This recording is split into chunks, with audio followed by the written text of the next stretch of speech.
آج جو پاکستان کی پولیٹکس ہے 25 سال پہلے میں نے جو شروع کی تھی وہ آج ادھر پہنچ گئی ہے کہ آج ساری قوم نے اس فیصلہ کرنا ہے کہ ہم نے کدھر لے کے جانا ہے اپنے ملک کو، کیونکہ آپ کے ہاتھ میں اور نوجوانوں آپ کے ہاتھ میں ہے. کیونکہ آپ نے اگر آپ رائے حق پہ کھڑے ہوں گے جو اللہ کا حکم ہے، سیدھا راستہ رائے حق ہے.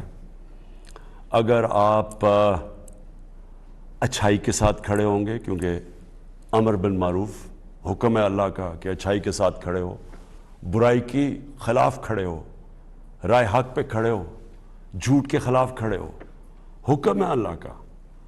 ہماری بہتری کے لیے جب ایک معاشرہ یہ سچائی اور حق اور اچھائی کے ساتھ کھڑا ہوتا ہے تو وہ معاشرہ زندہ ہو جاتا ہے. جب وہ معاشرہ انیکٹیو ہو جاتا ہے، جب وہ کچھ کرتا نہیں ہے، اصل میں وہ برائی کے ساتھ کھڑا ہو جاتا ہے.